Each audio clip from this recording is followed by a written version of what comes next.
Welcome to other video.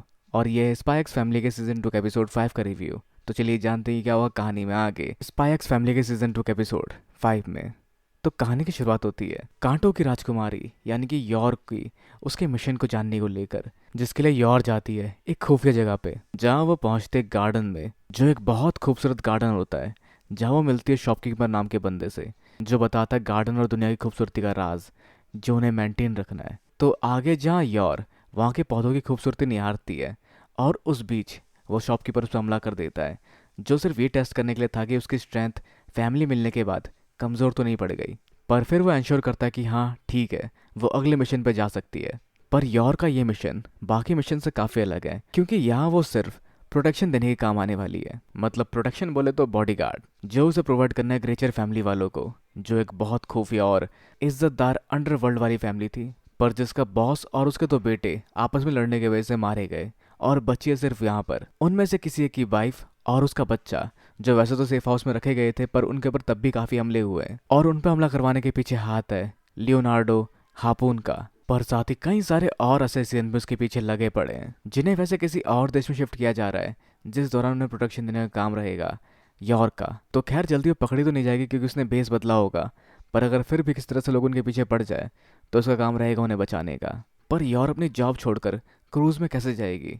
तो उस सब का इंतजाम भी हो चुका है, जहां वो आसानी से जा सकती है क्रूज में। तो जिस सब बातों के साथ दोबारा यॉर घर जा रही होती है, जिसे ये सारी बातें अपनी फैमिली को भी बताना है, तो घर तक जाने के लिए इस्तेमाल करती है सबवे का, जहां मिलता है सबवे के अंदर उसका भाई, जो भी खैर किसी मिशन में था, लेकिन वो भी अपनी बात छुपाता है, और साथ ही छुपाता है अपनी एक्साइटमेंट जो उसको अपनी बहन को देख के फील हो रही होती है, जो वैसे उसके साथ डिनर तक आने के लिए मना कर देता है। तो जहाँ यूरी उतर जाता है अपनी मंजिल पर पहुंचकर, और तब वो फील करता है कि उसको भी जाना चाहिए था अपने सिस के साथ, और वो एक्साइटमेंट से छुपा रखी थी उसने, उस समय रिवील करता है। पर खैर उसकी मेच्योरिटी फील कर पाती है यौर भी, और अब उसको उसकी ज़रूरत नहीं है, वो अकेले रह सकता है, वो कमाने लग गया है। जिस पर एक पल के लिए यौर भी सोचती है कि अब उसे क्या ज़रूरत है एक असेसिन बनने की। उसके पास एक खुशहाल परिवार है और एक छोटा भाई जिसके लिए उसने ये सब किया, अब वो भी सेटल हो चुका है। पर खैर हम बढ़ते कहानी में आगे, जहाँ एक मॉल के अंदर चल रहा होता है लकी ड्रॉ कि कौन निकालेगा एक टिकट जिसमें उसको मिलेगा मौका जीतने का कुछ दिनों का सफ़र एक आलीशान क्रूज में, जहाँ जीतने वाले को मिलेगी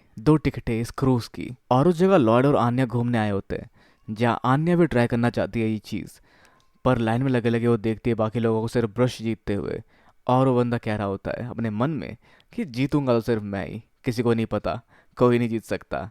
जहाँ उसके पीछे खड़ी एक लड़की उसके साथ होते पर उसे स्ट्रेंजर बन के यहाँ पर जीतना है प्राइज़। तो बेसिकली उनका प्राइज़ जो है उसने चिपका रखा है डब्बे के किनारे पर, जहाँ किसी का हाथ जाएगा नहीं या कोई लगाएगा ही नहीं, क्योंकि प्राइज़ के लिए चुनेगा सीधा अंदर की तरफ जाकर।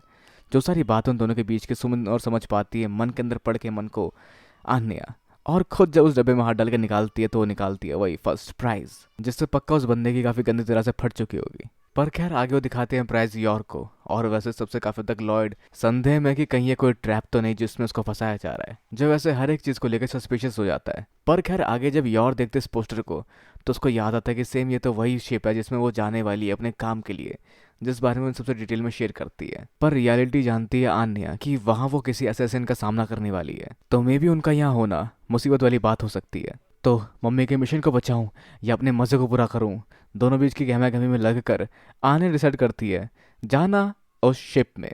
तो अब लॉयड ट्राई करेगा कि उसको छुट्टी मिल सके, जो उसे मिल जाती है बहुत सरप्राइजिंगली, जिसकी उसे उम्मीद भी नहीं थी। तो उसे बस यहाँ पर मिशन को पूरा करना है, जो है वेकेशन मिशन, मतलब कुछ ना करने वाला भी एक मिशन हो सकता है, जहाँ तुम्हें कुछ ना करके एक आम इंसान बन के दिखाना है। और वैसे काफ़ी ज़रूरी भी इनके मिशन के लिए आन्या को काफ़ी खुश रखना। तो ट्रेन लेके बढ़ते हैं क्रूज़ की ओर। जिस ट्रेन में बैठी यॉर सोच रही होती है कि अगर उसको बॉडीगार्ड का मिशन ना करना होता तो शायद वो भी इनके साथ मज़े कर सकती थी, और आगे सोचती है कि कैसा रहेगा अगर ये मिशन उसका आखिरी मिशन हो तो। पर जिसके बाद ट्रेन का सफ़र ख़त्म कर ये पहुंचते हैं समुद्र के पास, जहाँ वो देखते हैं उस बड़े से जहाज को। तो आगे यौर इनसे अलग होकर अपने काम के लिए आगे बढ़ती है। तो शिप के अंदर जाके आन्या को काफ़ी कमाल कमाल की चीज़ें मिलती है, या यूं कहीं की दिखती है, जैसे पूल, सर्कस, गेम सेंटर और समुद्र। पर एक चीज़ जिसको देख कर डिसअपॉइंट होती है, और वो होता है उसका स्वीट यानी कि उनका कमरा, जिसको देख के वो कहती है कि वो शायद जेल में, पर ये थर्ड क्लास कमरा है जो ऐसा ही होना चाहिए। पर शायद यौर को अच्छा कमरा मिला होगा क्योंकि वो यहाँ किसी काम के सिलसिले में आई है। तो हम बढ़ते हैं उस काम की ओर, जो वैसे एक डिपार्टमेंटल स्टोर की बातचीत से शुरू होती है ताकि इनकी रियल आइडेंटिटी किसी और को रिवील ना हो सके।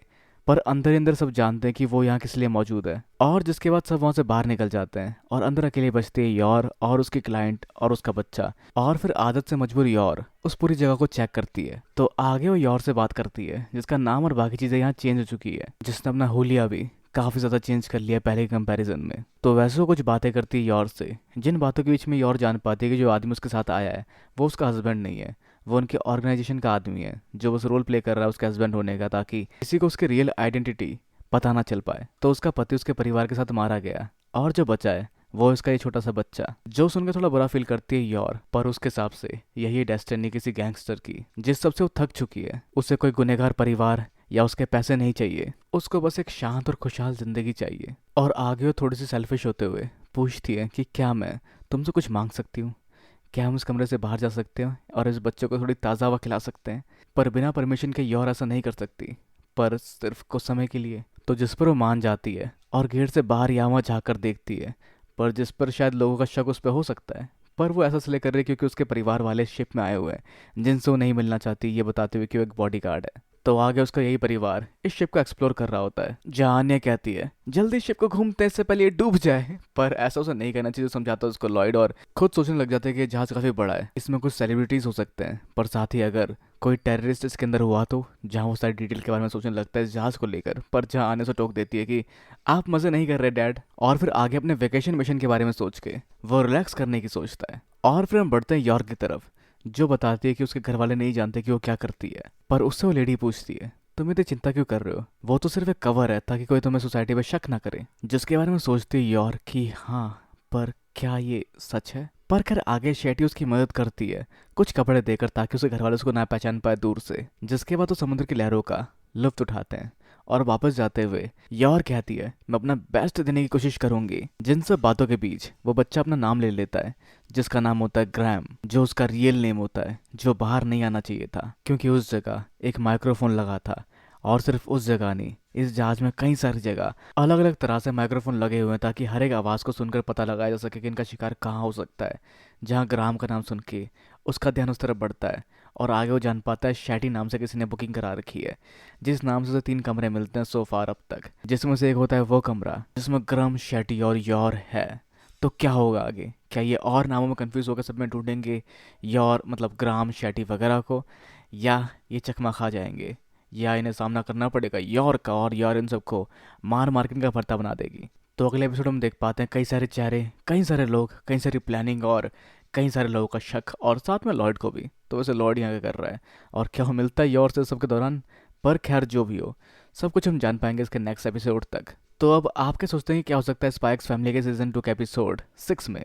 अपने विचार में नीचे कमेंट बॉक्स में बिल्कुल ना भूलें। इस वीडियो को लाइक, शेयर और चैनल को सब्सक्राइब करना भी बिल्कुल ना भूलें। तो मिलते हैं अगली वीडियो में। Sayonara and have a nice day.